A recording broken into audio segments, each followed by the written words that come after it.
उस माँ का एहतराम करो जब तुम अपने घर से बाहर जाते हो और माँ खिड़की खोल के अलविदा करते हुए अपने जिगर के टुकड़े को, अपने लखते जिगर को देखती है और फिर प्यार भरी निगाहों से देखती है। तुम बड़ी रौनक और बड़े तकब्बुर से कहते हो, हे मेरी माँ बार बार बाहर ना आया कर, बार बार यूँ प्यार न जतलाया कर। मेरी माँ, मेरे दोस्त हंसते हैं, मेरा तमस्कुर उड़ाते हैं, तजलील करते हैं, तहकीर करते हैं। अब मैं बच्चा नहीं, अब मैं तो बड़ा हो गया हूँ। माँ मुझे शर्म आती है। अरे नादान, तुझे पता नहीं उस माँ के दिल में तेरे लिए कितना प्यार है, तेरे लिए कितनी मोहब्बत है। वो माँ तुझसे कितना प्यार करती है, तू माँ की गुस्ताखी करता है, बदतमीजी करता है। हे माँ, दरवाजा न खोला कर। वो माँ जिसकी आंख रात को नहीं लगती उस वक्त तक जबकि उसकी आंखों का तारा, उसके दिल का सहारा घर में लौट कर नहीं आता। माँ सोती नहीं, बाप सोता नहीं। अरे तुझे पता नहीं इन बुजुर्गों के वजूद की वजह से, अगर घर में इनकी मौजूदगी की वजह से कितनी बड़ी बड़ी मुसीबतें चलती हैं, कितनी बड़ी बड़ी परेशानियां चलती हैं। तू समझता है कि तू जिंदगी के बड़े बड़े फैसले करता है अपने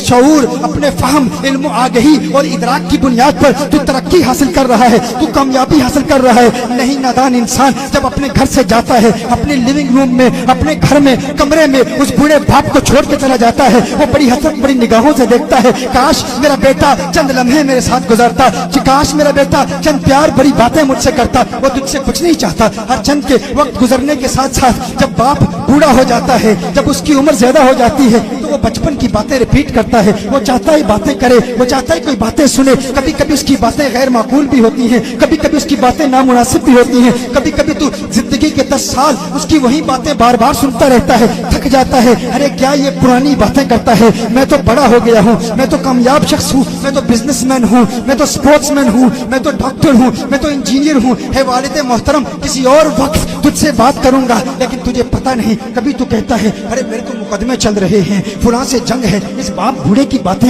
ये बूढ़े की बातें सुन के मुझे क्या फायदा होगा। अरे नादान इंसान, तुझे पता नहीं बड़े बड़े मुकदमों में तुझे कामयाबी सिर्फ इस वजह से मिलती है कि तेरे घर में वो बूढ़ा शख्स मौजूद है, वो बूढ़ी औरत मौजूद है। मुझे बरतानिया में एक शख्स ने कहा, एक वक्त था कि जिंदगी में बड़ी बड़ी मुसीबतें आती थी, तकलीफें आती थी, लेकिन टल जाती थी। लेकिन क्या है, अब मुसीबतें आती हैं, टलने का नाम नहीं लेती। एक शख्स ने कहा, एक वक्त मेरे घर में पुलिस आई, मुझे बताया गया कि मुझे गिरफ्तार किया जाएगा, लेकिन बाद में कुछ ऐसे हालात बदले और मुझे बताया गया कि अब वो केस खत्म हो गया है। एक मर्तबा गैंगस्टर्स ने मुझ पर हमला किया, बड़े ताकतवर थे, लेकिन फिर वो नाकाम हो गए। एक मर्तबा मैं बैंकरप्सी का शिकार होने वाला था, बैंकरप्ट होने वाला था, लेकिन अल्लाह ने ऐसी मदद की कि मैं बैंकरप्सी से बच गया। लेकिन अजीब बात है, जिंदगी में एक वक्त ऐसा था जब परेशानियां आती थी, टल जाती थी, अब आती हैं, टलने का नाम नहीं लेती। मैंने पूछा कौन सा वक्त है? मैंने कहा क्या उस वक्त माँ बाप जिंदा थे? कहा दोनों जिंदा।